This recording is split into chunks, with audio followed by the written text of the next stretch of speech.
Irmãos queridos, nós vamos abrir a palavra de Deus, o Evangelho de Cristo, conforme o relato de Mateus.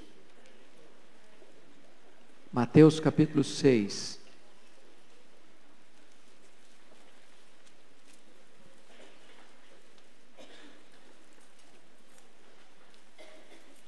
Versos 16 a 18.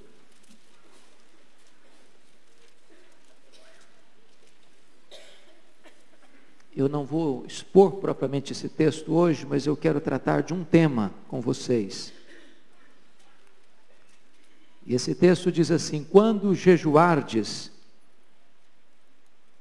não vos mostreis contristados como os hipócritas, porque desfiguram o rosto com o fim de parecer aos homens que jejuam. Em verdade vos digo que eles já receberam a recompensa. Tu, porém, quando jejuares, unge a cabeça e lava o rosto, com o fim de não parecer aos homens que jejuas, sim ao teu Pai, em secreto. E teu Pai que vem em secreto te recompensará.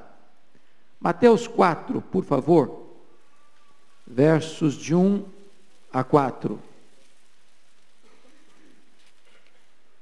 A seguir foi Jesus levado pelo Espírito ao deserto para ser tentado pelo diabo. E depois de jejuar 40 dias e 40 noites, teve fome. Então o tentador, aproximando-se, lhe disse: se és filho de Deus, manda que estas pedras se transformem em pães. Jesus, porém, respondeu: está escrito, não só de pão viverá o homem, mas de toda a palavra que procede da boca de Deus. Eu queria hoje, então, conversar um pouco com os irmãos sobre jejum. Fome de Deus. Parece-nos que esta é uma prática bíblica muito esquecida pela nossa geração. Eu não sei qual foi a última vez que você jejuou. Você se lembra? Você entende que jejum é uma prática bíblica contemporânea, atual, necessária e importante para a nossa vida e para a igreja? Quando eu olho a Escritura, eu vejo que Moisés jejuou 40 dias antes de receber a lei, e Jesus jejuou 40 dias antes de começar seu ministério. Eu olho para a Escritura e vejo os patriarcas jejuando, os profetas jejuando, os reis jejuando, o povo jejuando. Eu olho para o Novo Testamento e vejo Jesus jejuando, os apóstolos jejuando, a igreja jejuando. Esse texto diz quando jejuares, não diz se jejuares. Não tem uma ordem aqui para jejuar, mas se pressupõe que a igreja jejua. Quando jejuares? Certa feita alguém se aproxima de Jesus perguntando: por que que os discípulos de João jejuam? Por que que os fariseus jejuam muitas vezes e os teus discípulos não jejuam? E Jesus respondeu: é porque o noivo está com eles. Quando o noivo está presente, é festa, ninguém jejua. Mas haverá um tempo em que o noivo vai ser tirado e eles jejuarão. Depois que Jesus ascendeu aos céus, pressupõe que nós deveríamos jejuar. Mas o que é jejuar? O jejum, fundamentalmente na Bíblia, é você se abster, parcialmente ou totalmente, de algo bom, que é a comida, por algo melhor, que é a comunhão com Deus. Você se abstém do bom pelo melhor. Você se abstém de comida para satisfazer o seu corpo, para alimentar a sua alma. Por isso o jejum é chamado por alguns, e com muita razão, de fome de Deus. O que não é jejum? Primeiro, não é sacrifício, não é penitência.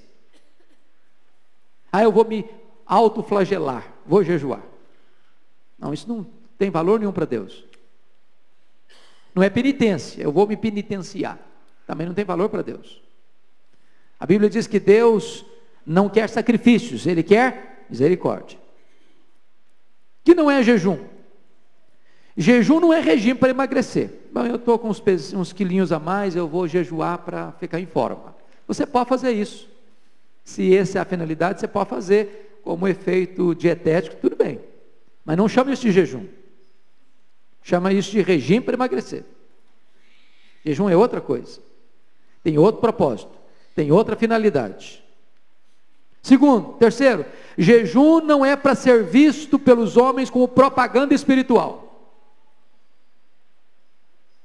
Não é que você, agora eu vou jejuar e chegar lá na igreja e dizer para todo mundo, olha, eu jejuei essa semana. Então vocês me deem um crédito maior, porque eu estou mais perto de Deus essa semana, porque eu jejuei. Então, me aplaudam, por favor. Reconheçam quão espiritual eu sou. Vocês não estão vendo como eu sou espiedoso? Como eu sou espiritual? Não está vendo que até meu semblante está desfigurado? Estou até com a cabeça meio curvada. Vocês estão percebendo isso? Eu sou maravilhoso, eu sou espiritual, eu estou jejuando. É isso que os fariseus faziam. Eles jejuavam e faziam propaganda do jejum. O fariseu dizia, Senhor, graças te dou, porque eu não sou como os demais homens, nem como esse miserável publicano, não, eu jejuo 2 vezes por semana. Então o Senhor faz favor de olhar para mim e me dar crédito. O que é jejum? Jejum é humilhação da alma, está lá no Salmo 35, versículo 13. Eu quero ler a Bíblia com você hoje, para a gente examinar esse assunto. Leia aí, abra aí comigo. Salmo 35, 13. Olha o que Davi fala sobre o jejum para ele. Quanto a mim, porém, estando eles enfermos, as minhas vestes eram de pano de saco. Eu afligia a minha alma com jejum, e em oração me reclinava sobre o peito. Note você que não é afligir o corpo, é afligir a alma. É você privar o corpo de algo bom, para alcançar algo melhor, que é afligir a alma, é se humilhar diante de Deus. Então vamos examinar melhor o que é jejum. Primeiro é a prática bíblica, um exercício espiritual que deva ser contemporâneo. É o texto que lemos, quando jejuares. Quando jejuares. O que é que Jesus está pressupondo? Que você e eu vamos jejuar. Se você e eu não estamos jejuando, nós estamos frustrando então um propósito espiritual, que deveria fazer parte da nossa vida. É curioso que às vezes alguns estudiosos pensaram que jejum é apenas para tempos de calamidade. Também é para tempos de calamidade. Mas reduzir a prática do jejum apenas a um período específico de crise nacional, de crise internacional, é limitar o jejum. Porque o jejum é um exercício espiritual pessoal, íntimo, de entrar no seu quarto e fechar a porta, de sair do quarto e ungir a cabeça e lavar o rosto. Então não é apenas algo que a igreja seja toda convocada, a nação inteira seja convocada, mas é um exercício individual, particular, da sua intimidade com Deus. É claro que o jejum tem um momento público. Você nota isso, por exemplo, quando Josafá estava enfrentando um ataque, ou uma ameaça de ataque por inimigos confederados, que já estavam armados até os dentes, prestes a invadir a cidade de Jerusalém, e ele convoca a nação para jejuar, e Deus dá o livramento. Você nota isso quando Esther, reconhecendo que havia uma trama, uma armadilha, um ardil, uma conspiração para matar os judeus, ela chama a nação, ou os judeus, melhor dizendo, para jejuar, e Deus dá o livramento. Mas tem hora que o jejum precisa ser pessoal, particular. É muito importante você entender como a igreja primitiva entendeu o jejum. Por exemplo, abra comigo lá em Atos 13. Atos 13. O pastor Arival falou hoje que a nossa igreja aqui é uma igreja missionária. E como igreja missionária, nós deveremos pôr na nossa agenda a oração e o jejum neste propósito. Eu queria que você observasse os versos 1 a 3. Vamos ler juntos? Atos 3, 1 a 3. Havia na igreja de Antioquia profetas e mestres: Barnabé, Simeão, por sobrenome Níger, Lúcio de Cirene e Manaém, Colasso de Herodes, o tetrarca, e Saulo. E servindo eles ao Senhor e jejuando, disse o Espírito Santo: separai-me agora a Barnabé e a Saulo para a obra que os tenho chamado. Então, jejuando e orando, e impondo sobre eles as mãos, os despediram. Notem duas coisas: eles jejuam e o Espírito Santo fala, e o Espírito Santo orienta, o Espírito Santo separa. Eles jejuam e enviam os missionários separados pelo Espírito Santo para a obra missionária. O que a igreja primitiva entendia é que não há obra missionária desconectada da prática do jejum. Tanto para Deus apontar quem deve ir, como a igreja enviadora comissiona os que foram separados por Deus. Mas veja mais, Atos 14, versículo 23, olha outra prática da igreja primitiva. Paulo está concluindo a sua segunda viagem, a sua primeira viagem missionária, e ele está promovendo agora a eleição de presbíteros nas igrejas. Veja como é que eles faziam. 14, 23, vamos juntos? E promovendo-lhes em cada igreja a eleição de presbíteros, depois de orar com jejuns, os encomendar ao Senhor em quem haviam crido. Nós precisamos jejuar para eleger os nossos líderes, para que Deus oriente, para que Deus mostre, para que a escolha não seja nossa, seja do próprio Espírito de Deus, e nós sejamos apenas os instrumentos para entendermos qual é a vontade do Espírito Santo para a vida da igreja. O que é jejum? É fome de Deus. Não só de pão viverá o homem, mas de toda a palavra de Deus. Eu queria que você abrisse a Bíblia comigo num texto que para mim é magnífico.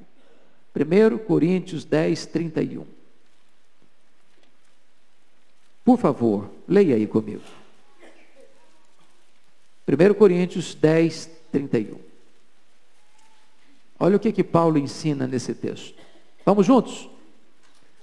Portanto, quer comais, quer bebais, ou façais outra coisa qualquer, fazei tudo para a glória de Deus. Então vamos entender uma coisa aqui.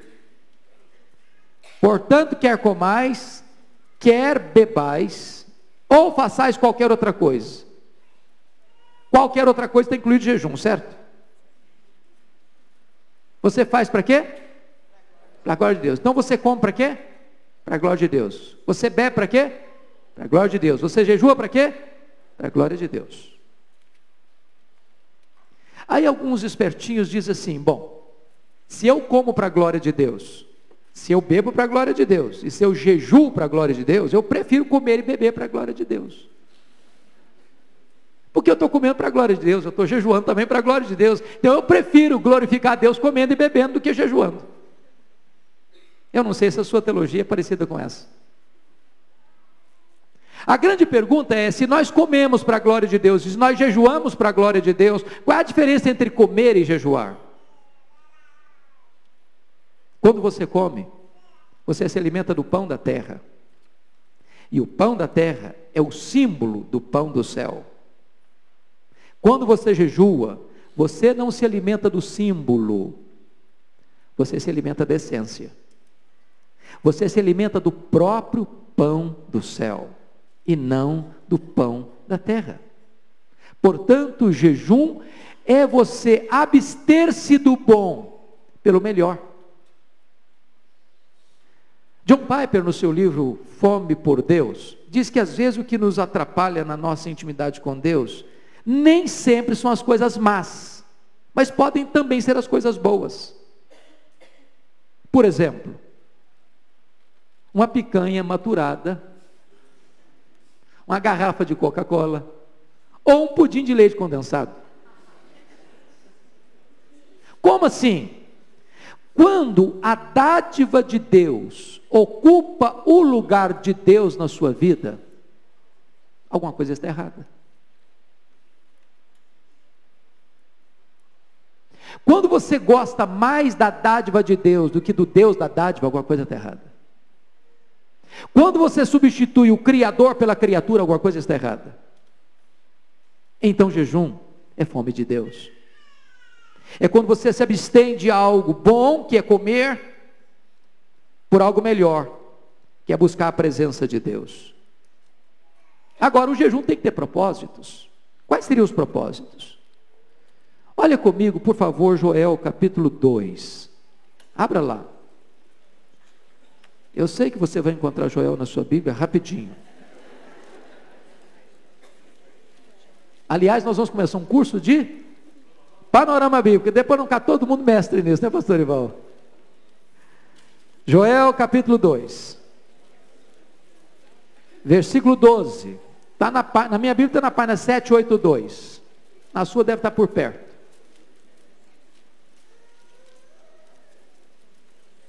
Aliás, gente, dever de casa. Vocês em casa, talvez vocês pudessem fazer esse exercíciozinho de saber onde estão os livros da Bíblia, tá certo? Porque tem hora que você não vai ter tempo não. Você vai ter que ter a palavra na ponta da língua. Você tem 30 segundos para decidir um assunto. Se você não souber o endereço, você não chega. Então vamos lá, 2:12, vamos juntos? Ainda assim, agora mesmo, diz o Senhor, convertei-vos a mim de todo o vosso coração, isso com jejuns, com choro e com pranto. Note você voltar-se para Deus. Ele está falando ao povo de Deus, ao povo da aliança. Convertei-vos a mim, voltai-vos para mim, com jejuns, com diligência, com pressa. Qual foi a última vez que você jejuou para você buscar mais a Deus, para você ter mais sede de Deus, para você ter mais fome de Deus, para você ter mais gosto pela palavra, para você ter mais interesse pela oração? Qual foi a última vez?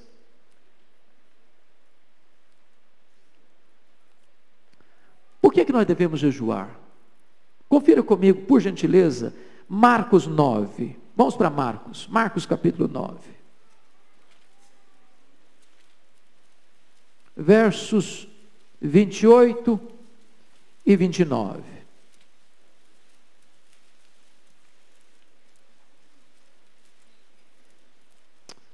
Vamos juntos? Quando entrou em casa, os seus discípulos lhe perguntaram em particular: por que não podemos nós expulsá-lo? Respondeu-lhes: esta casta não pode sair, senão por meio de oração e jejum. O contexto aqui é que Jesus tinha descido o Monte da Transfiguração, tinha levado 3 discípulos com ele, os outros ficaram no sopé do monte. Um pai aflito, com um filho endemoniado, pediu aos outros discípulos para expulsar o demônio do menino, e eles não puderam. E o pai então chega para Jesus e diz: eu apresentei meus filhos aos teus discípulos, mas eles não puderam. E Jesus soltou um gemido: ó geração incrédula e perversa, até quando vos suportarei? Traz o teu filho aqui. E quando o menino ia se aproximando, o demônio entrou nele de uma maneira terrível e jogou ao chão. O menino sacudia todo, espumava, parecia que ia morrer. E Jesus dá uma ordem: sai desse menino, nunca mais retornes a ele. E o menino ficou curado, ficou liberto. Quando chegou em casa, os discípulos perguntaram: Senhor, mas responde para nós aí, por que nós não podemos expulsar o demônio daquele menino? E Jesus responde para eles: esta casta só sai com oração e jejum. Irmãos, nós vivemos uma batalha espiritual, a resistência espiritual à nossa vida. E há determinados enfrentamentos, há determinadas batalhas, que se nós não estivermos equipados com o poder do Espírito Santo, por meio da prática do jejum, nós fracassaremos. Precisamos de poder, queridos. E Deus nos dá poder por meio da oração e do jejum. Para que nós devíamos jejuar? Abra sua Bíblia em Esdras comigo, por favor. Livro de Esdras, está lá antes de Neemias. Capítulo 8. Versos 21 a 23. Esdras, lá na página 440 da minha Bíblia, deve estar por perto aí na sua. Esdras 8, 21 a 23. Vamos juntos? Preste atenção, que texto precioso. Então, apregoei ali um jejum junto ao rio Ava, para nos humilharmos perante o nosso Deus, para lhe pedirmos jornada feliz para nós, para nossos filhos, para tudo que era nosso. Porque tive vergonha de pedir ao rei exército e cavaleiros para nos defenderem do inimigo no caminho. Porquanto já lhe havia dito, a boa mão do nosso Deus é sobre todos os que o buscam, para o bem deles, mas a sua força e a sua ira contra todos os que o abandonam. Nós, pois, jejuamos e pedimos isso ao nosso Deus, e ele nos atendeu.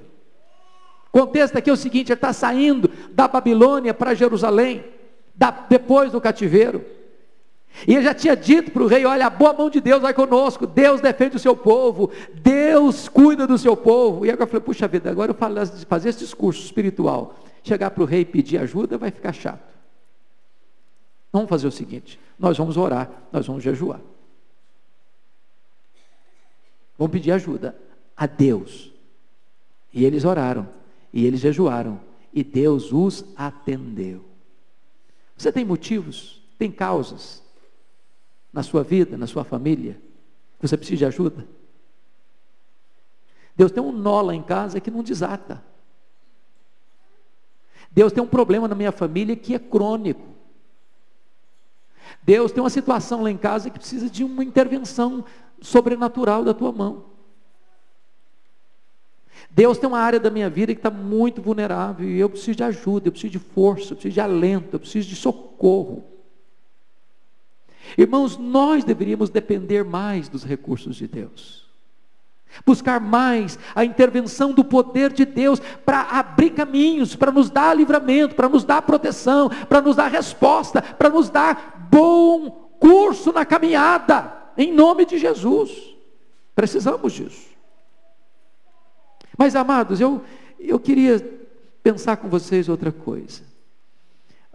Eu queria que você abrisse, por favor, lá em Zacarias, capítulo 7, 7 e 5. Zacarias, já está lá no finalzinho do Velho Testamento.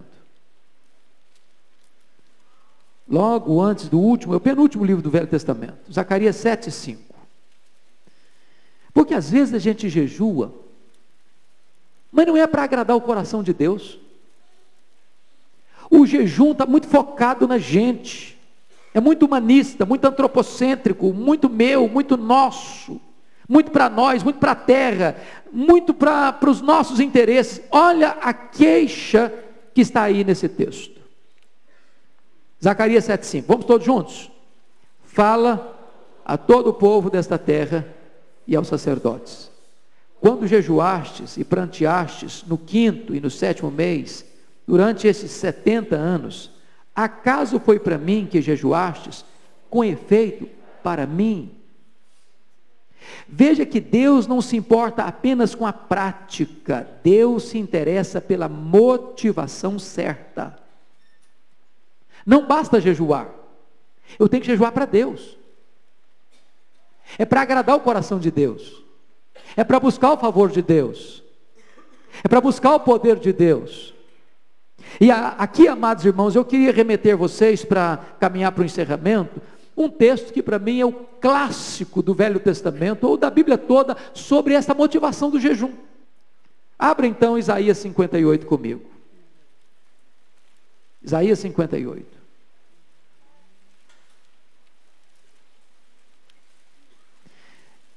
Como diziam os puritanos, cada versículo desse texto tem o peso de uma tonelada.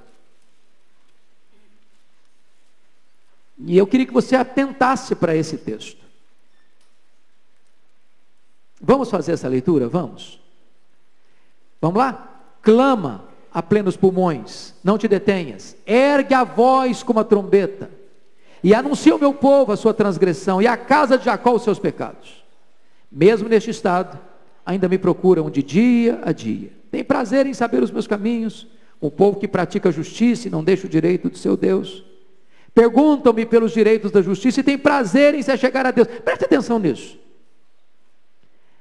Há um momento, irmãos, em que a gente pode se acostumar com a igreja, se acostumar com o culto, se acostumar com pregação, se acostumar com oração, se acostumar com cantar, com tocar, com ouvir.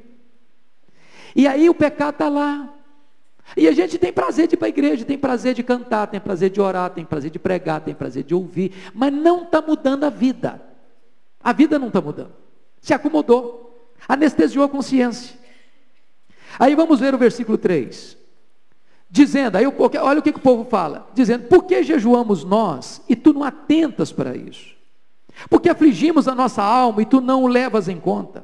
Eis que no dia em que jejuais, cuidai dos vossos próprios interesses, exigis que se faça todo o vosso trabalho. A questão é o seguinte, eles estão jejuando, estão cobrando Deus, Deus, nós estamos jejuando aqui, o senhor não está olhando não? O senhor não está vendo que nós estamos com a cabeça curvada, o senhor não está nos respondendo não? O senhor não está vendo que nós somos espirituais?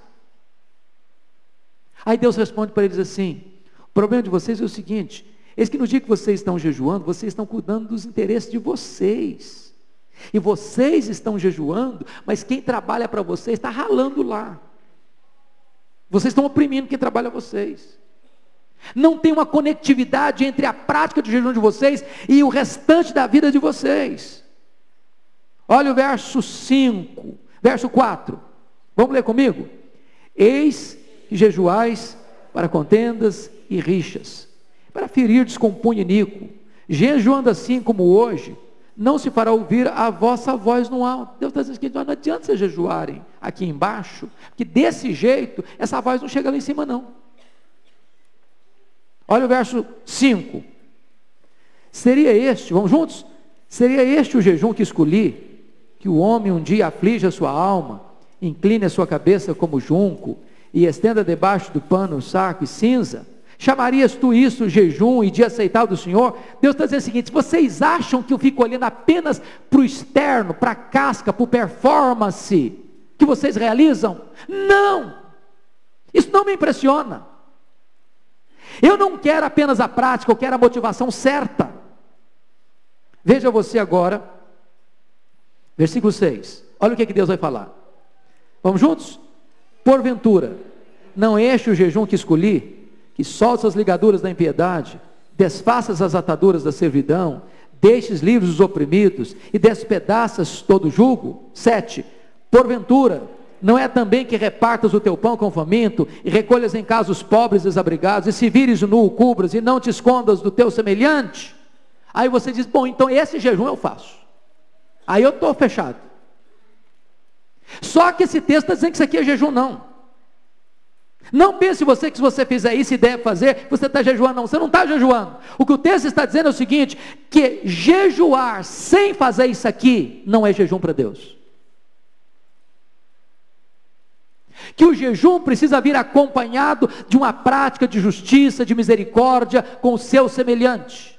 Não adianta você estar jejuando e falando mal dos outros, não adianta você estar jejuando e oprimindo os outros, não adianta você estar jejuando e fazendo coisa que entristece o coração de Deus e fira o seu irmão. Qual o resultado do jejum? Quando é feito com o propósito certo.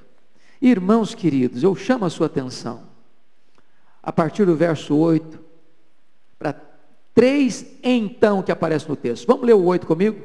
Então, romperá a tua luz como a alva, a tua cura brotará sem detença, a tua justiça irá diante de ti, a glória do Senhor será a tua retaguarda. Olha o segundo então, versículo 9.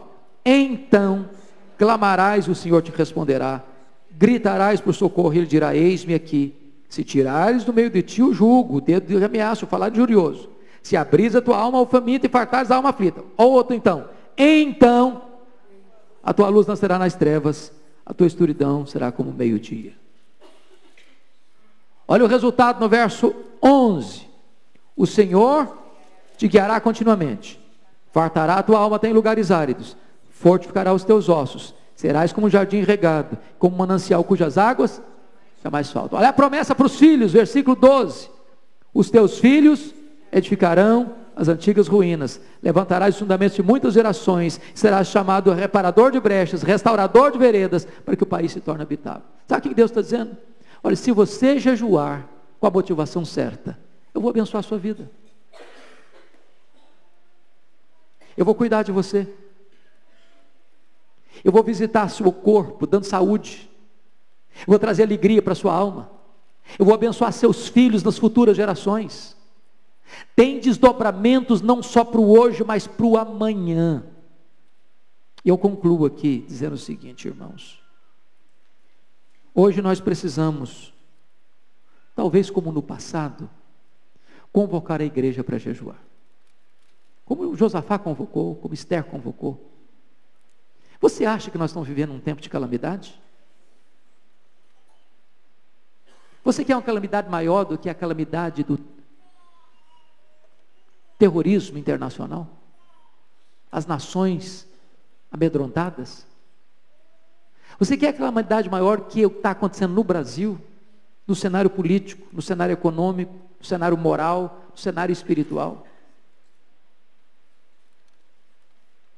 No ano de 1756, a França estava armada para invadir a Inglaterra. O rei da Inglaterra convoca as igrejas da Inglaterra para um dia de jejum. As igrejas todas ficaram lotadas em toda a nação para buscar a Deus com jejum. John Wesley registra no seu diário que aquele foi o dia mais importante da história da Inglaterra. Houve um grande gozo do povo de Deus na presença de Deus. E Deus afastou para longe a ameaça de invasão na Inglaterra. Deus salvou a nação. Leia a história dos avivalistas e vocês verão que sempre que eles entendiam que o coração estava ficando seco, que a pregação estava ficando árida, eles paravam e se recolhiam para um tempo de oração e jejum, até que Deus os visitasse de novo e reverdecesse a alma deles e renovasse a unção sobre eles, para eles continuarem a pregação. Chegou o tempo de nós jejuarmos, para Deus nos visitar. Irmãos, o pastor Erival está trazendo um desafio para nós. A igreja presbiteriana de Pinheiros quer ser uma igreja missionária que cresce, que ganha almas, que discipula, que cuida de gente. E cabe a nós nos prepararmos para isso, porque Deus é quem vai enviar as pessoas. E que Deus nos ajude a sermos uma igreja comprometida com oração e com jejum.